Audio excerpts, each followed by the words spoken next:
Hello and welcome to this presentation on the Indian higher education system.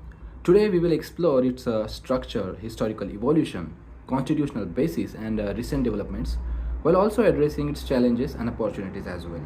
So let's get started and slide 2, introduction. Yeah. So India's higher education system is the second largest globally with over more than 58,000 institutions and an enrollment of 43.3 million students in 2022 to 23. It offers a diverse range of courses contributing to 500 billion annually to the economy, which accounts totally, I guess, around 2.5% of the GDP. Yeah, this is all about the introduction. Let's get to the third slide. Yeah. So as we know that the roots of Indian higher education lies in its pre-independence era. After independence, reforms like 42nd Amendment Act, which was in 1976, transitioned education to a concurrent list.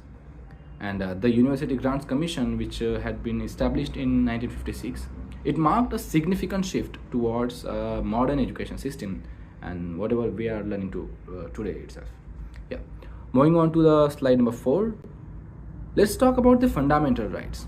Okay, so the Constitution of India ensures the right to education through multiple articles, which are Article 21A. It was introduced by 86th Amendment Act in 2002, and it mandates free and compulsory education for children aged between 6 to 14. Yeah, so this fundamental or this foundational right, which influences higher education policies and ensures that there's equitable access for all. Okay. Yeah. Moving on to the slide number 5, directive principles of state policy. Article 45 of the DPSP, it mandates, okay. Article 45 of the directive principles mandates states to provide free and compulsory education with a long-term goal of universal education. This principle of providing compulsory education and free, of course, it aligns with the long-term goal of universal education. This principle underlines the policies which are aimed at expanding access to higher education. Yeah, this was all about the DPSPs. Moving on to the sixth slide. Yeah, here it is the cultural and educational rights. Minority rights which are protected through this one, there are multiple articles such as Article 30 and Article 29 and 35b. Okay, in Article 30, it allows minorities to establish and manage educational institutions. It is one of the most important articles which provides the minorities to establish and manage educational institutions. Article 29 ensures linguistic and cultural diversity, and these provisions contribute to the inclusivity and the richness of India's heritage and India's higher education system. Moving on to the next slide. Yeah, slide number 7, education for weaker section.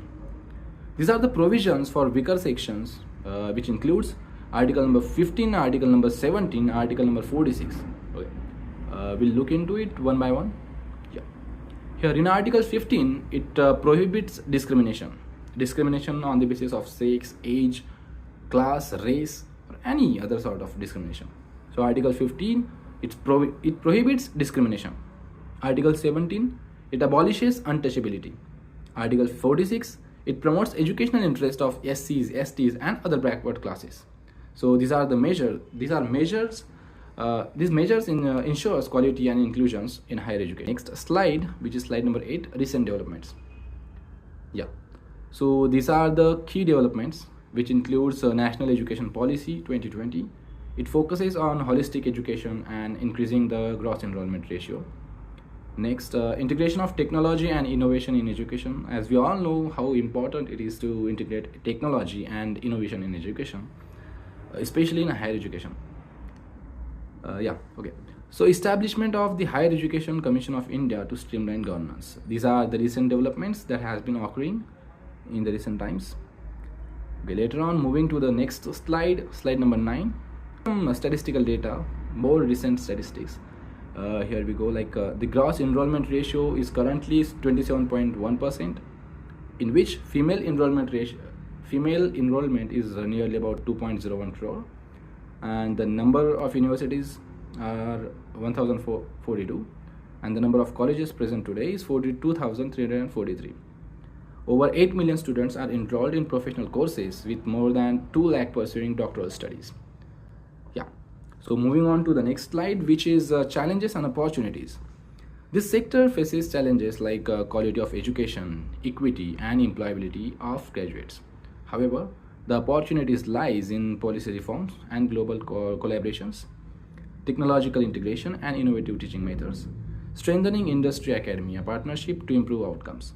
So these are some of the opportunities that we can say lies in the higher education in context with the Indian education system. Thank you everyone. Thank you for joining me on this presentation. I hope this discussion has preferably added some value into your insights. And yeah, thank you so much for this opportunity.